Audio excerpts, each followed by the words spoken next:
emotion, stress. It's 3 chapters, but they're brief. All right, motivation. First thing on the basic motivation theories. Why do we do what we do? The first theory is instinct theory. I wouldn't worry about it. It's not really valid anymore. There's no instinct to build a house the way a hummingbird builds something. This one I would know, drive reduction theory. They try to explain what do we do. Drive reduction theory says we have needs that are biological and drives that are psychological. And your need creates a drive to reduce the drive. So for example, drive reduction theory, homeostasis, another good word. We want to stay the same. If you don't drink water, you want to drink. If you don't eat, you need food. So that's, that's a little bit out of order there. No? Okay, let's back up a second. So that's drive reduction theory, as we seek to reduce drives, reduce our arousal. But then why do we go off roller coasters? That's not reducing arousal, that's increasing arousal, that's arousal theory. Key word there is optimal arousal. Sometimes we're bored, we're curious, we want to increase arousal, so that's theory number 2. Yerkes-Dodson law is related to this, and this is about if you have a difficult task, you want low arousal. If you have an easy task, like cleaning your room, you want a high arousal, so you'll turn the radio on loud. If it's a difficult task, like a math problem, you want silence. So they're related, those 2 laws. He is going to want music on because that's boring. He's going to want quiet because it's a bomb. And that's kind of funny. Get it? All right. Then Maslow's hierarchy is another very important part of the motivation chapter, and that's just the idea that we have different types or levels of motivation. And Maslow argued that we reach one to get to the next one. So for example, our first most basic motivation is food. After we have food, we want to be safe. After we're safe, we want to belong. We want to be social with other people. After we have other people, we want esteem or respect. And if we get all of those things, we'll reach our full potential, and it's what he called self-actualization, reaching your full potential. And be aware of him. He's on the test a lot. Hunger is a good example of drive reduction theory, and it just fits in very nicely. And basically, hunger is a psychological drive, and there's much going on here, many things, but just one simple thing is if you don't eat, your blood sugar glucose drops, biological need. Your hypothalamus in your brain is the eat switch. It detects that the glucose has dropped, and it will say eat. That's the lateral hypothalamus says eat. Memory trick, lateral, that says eat. You eat, your blood sugar rises, back to the hypothalamus. It says stop eating. That's the ventromedial hypothalamus says stop eating. So actually the switch is in the brain. Just be aware, set point, natural weight, metabolism, other factors of hunger. There's also something called incentive theory. If someone puts food in front of you on the outside, it will make you hungrier. So that's incentive theories. External incentives can increase your psychological drive of hunger. So you're pulled from the inside by the glucose and pulled from the outside by looking at In-N-Out Burger. All right, culture, just be aware there's a cultural factor. Anorexia takes place in Western cultures where people actually think they look a certain way. That's not accurate. All right, intrinsic motivation. And there's also bulimia. Bulimia is where they tend to binge. They eat food and then throw up. All right, intrinsic and extrinsic motivation, 2 big ones.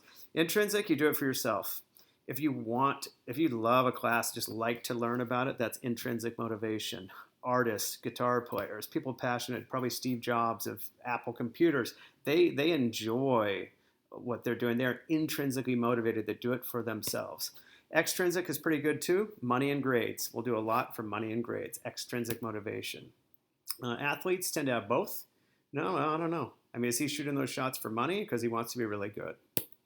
All right, androgyny is a term, a couple of things here. Androgyny means you have male and female characteristics, androgyny.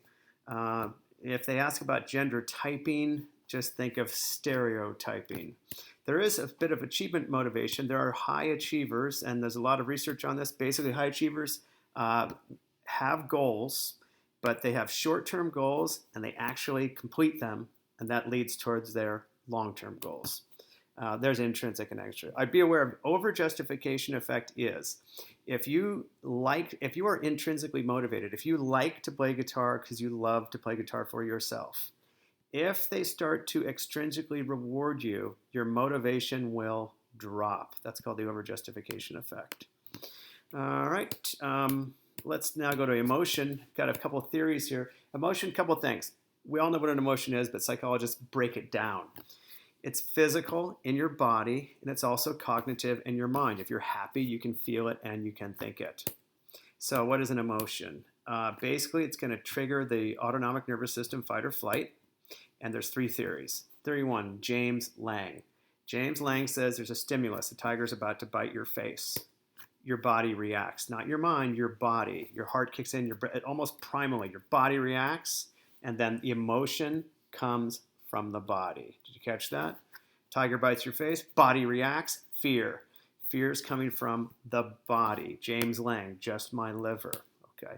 Cannon-Bard is the least significant theory, just be aware of it. Cannon-Bard says, same thing, tiger's going to bite you, body reacts, but thought will come in simultaneously. Cannon-Bard. Thought and body simultaneously. The big one that's on the test lately is Singer-Schachter, called the two-factor theory. It's a combination of the two. Same thing, tiger's going to bite your face, you have a physical reaction.